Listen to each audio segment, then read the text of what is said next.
Shalom, apa kabarnya hari ini? Selamat datang di program Sekolah Sahabat 5 Menit bersama GMH Menteng, Jakarta.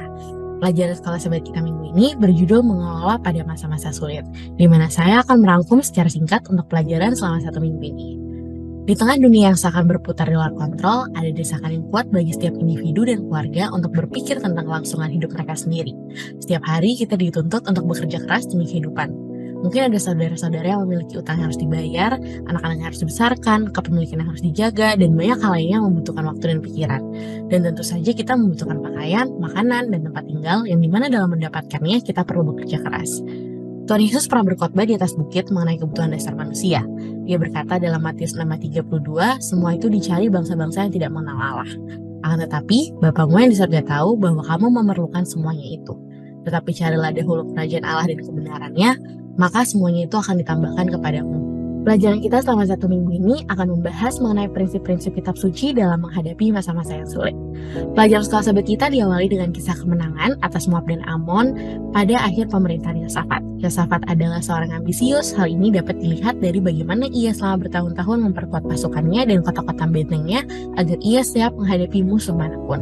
Namun Yosafat tidak menaruh keyakinannya pada kekuatannya sendiri, tetapi kepada kekuatan Allah.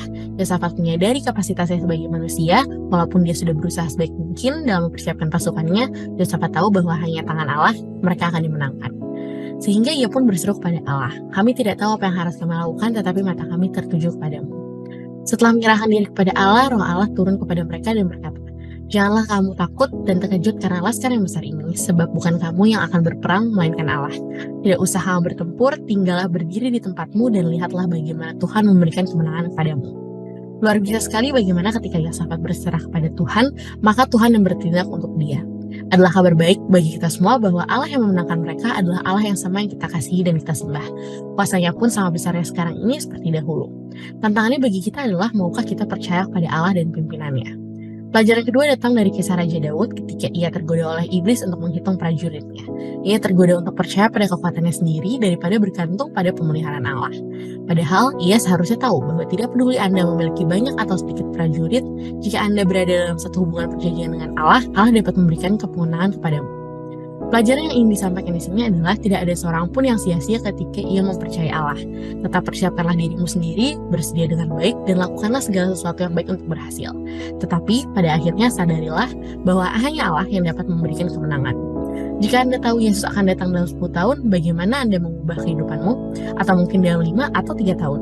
Dalam pelajaran kita di hari Selasa berjudul Waktunya untuk Menyerahkan, menyatakan bahwa ketika kita tahu bahwa kedatangan Kristus yang kedua kali sudah dekat, kita seharusnya menggunakan aset yang kita miliki untuk memberitahu orang lain tentang kabar baik Injil dan apa yang Allah telah persiapkan bagi mereka yang mengasihi Dia.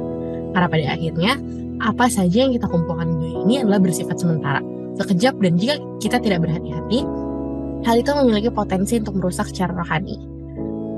Pelajaran Sekolah Sahabat kita juga mengajarkan mengenai prioritas, di mana perumpamaan, ajaran-ajaran Yesus, bahkan nasihat Ellen G. White semuanya mengindikasikan dengan jelas bahwa tidak ada komitmen setengah jalan kepada Kristus, entah kita tidak berada atau berada di pihak Tuhan.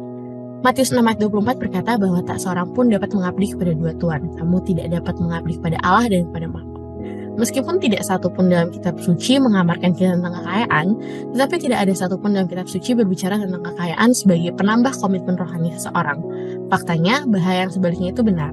Cinta akan uang, hasrat akan kekayaan adalah rantai emas yang akan mengikat mereka pada setan. Ellen G. White. Allah menjelaskan melalui Musa dalam Ulangan 14 ayat yang ke-23 bahwa satu alasan Dia menetapkan sistem perpuluhan adalah supaya kamu dapat belajar untuk selalu takut kepada Tuhan Allahmu. Walaupun kita tidak kaya berdasarkan standar dunia, mengapa kita semua harus berhati-hati terhadap sikap kita akan uang dan kekayaan? Perkara-perkara praktis apakah yang dapat kita lakukan di samping memberi perpuluhan, yang dapat menolong kita memastikan bahwa kita tidak terperangkap dalam perkara-perkara dunia? Mari kita mempelajari pelajaran Sekolah Sahabat kita dan membawa pertanyaan-pertanyaan yang kami miliki ke kelas diskusi pada hari Sabat. Terima kasih telah bergabung dalam program Sekolah Sahabat 5 Menit bersama GMH Menteng, Jakarta. Jangan lupa untuk mempelajari buku Sekolah Sahabat setiap harinya, karena masih banyak pelajaran lainnya yang tentu akan memberikan kita kekuatan rohani. Sekolah Sahabat yang bersahabat, bersemangat, semua terlibat, jangan terlambat. Tuhan Yesus memberkati.